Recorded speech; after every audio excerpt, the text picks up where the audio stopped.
Hi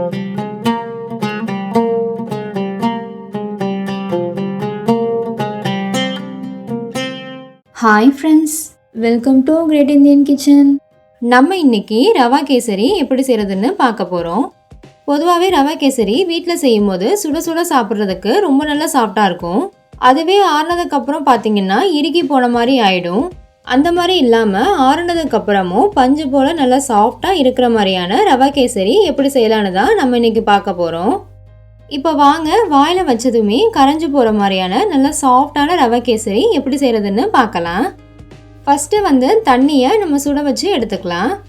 நான் இன்னைக்கு 1 cup ரவை வச்சு கேசரி செய்ய போகிறேன். அதுக்கு 3 கப் அளவு தண்ணி சரியாக இருக்கும்.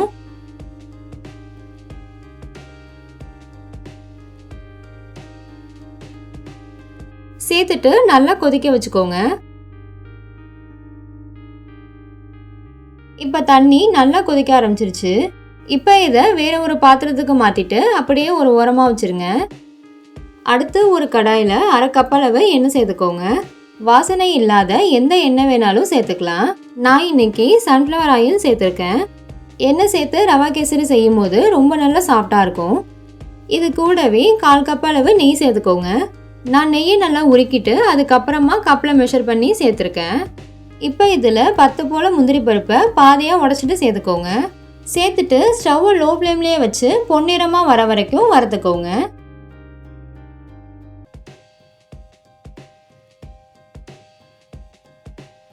முந்திரி பருப்பு ஓரளவு வறுபட்டதும் உலர்ந்த திராட்சையை சேர்த்துருங்க. நான் 2 டேபிள் ஸ்பூன் உலர்ந்த திராட்சை சேர்த்துருக்கேன். உங்களுக்கு எவ்வளோ வேணுமோ அதுக்கேற்ற மாதிரி நீங்கள் சேர்த்துக்கலாம். இப்போ இதையும் லோ ஃப்ளேம்லேயே வச்சு நல்லா வறுத்துக்கோங்க. இது நல்லா பலூன் போல உப்பி வரும், அது வரைக்கும் வறுத்துக்கோங்க.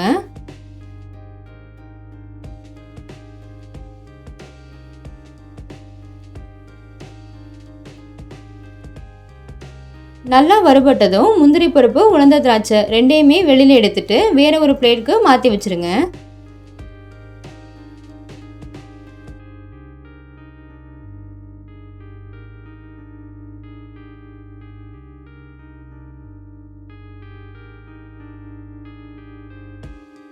இதை நம்ம கடைசியாக கேசரி கூட சேர்த்துக்கலாம்.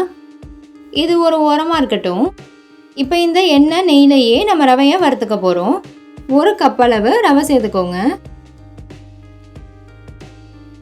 ஸ்டவ்வை மீடியம் ஃப்ளேமில் வச்சு ஒரு 5 நிமிஷம் போல் நல்லா வறுத்துக்கோங்க. வறுத்த ரவை யூஸ் பண்ணால் கூட இந்த மாதிரி வறுத்துட்டு செய்யும் போது கேசரி இன்னும் நல்லா டேஸ்ட்டாக இருக்கும்.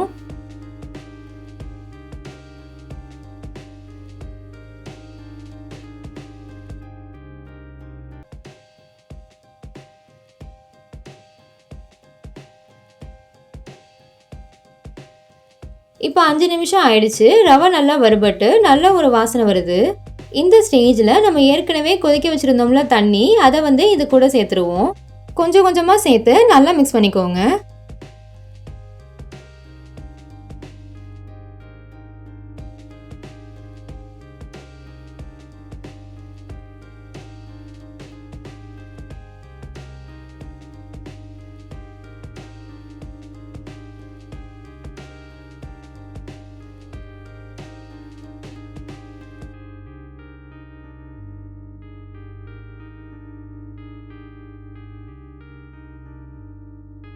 இது கூடவே ஒரே ஒரு பிஞ்ச் அளவு உப்பு சேர்த்துக்கோங்க.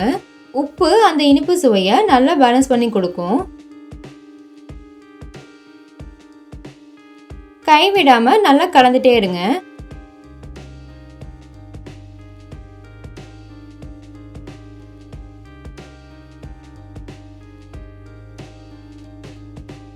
இப்போ பார்த்தீங்கன்னா ரவை அந்த தண்ணியெல்லாம் உள்ளே இழுத்துட்டு நல்லா வெந்து வந்திருக்கு.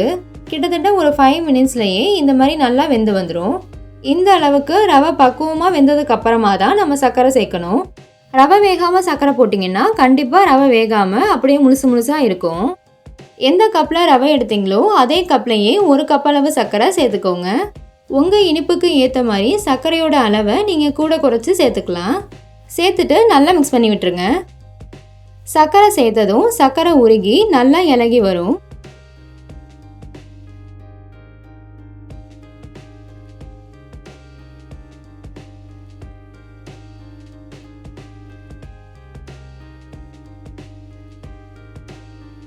இப்போ இதில் நம்ம ஃபுட் கலர் சேர்த்துடலாம்.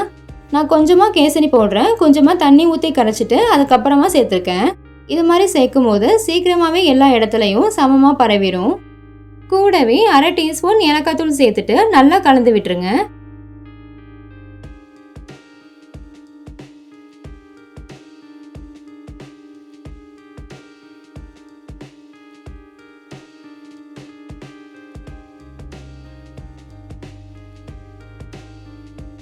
அடுத்ததாக இதில் ஒரு 1/4 கப் அளவு நெய் சேர்த்துக்கோங்க. இந்த மாதிரி கடைசியாக நெய் சேர்க்கும் போது கேசரி நல்லா வாசனையாகவும் இருக்கும், கையில் ஒட்டாமையும் இருக்கும். இப்போ பாருங்க, கடாயில் ஒட்டாமல் உருண்டு திரண்டு வருது. இந்த ஸ்டேஜில் நம்ம வறுத்து வச்சிருக்க முந்திரி உலர்ந்த திராட்சையை சேர்த்துட்டு நம்ம ஸ்டவ் ஆஃப் பண்ணிடலாம். ஒரு தடவை நல்லா மிக்ஸ் பண்ணி விட்டுருங்க.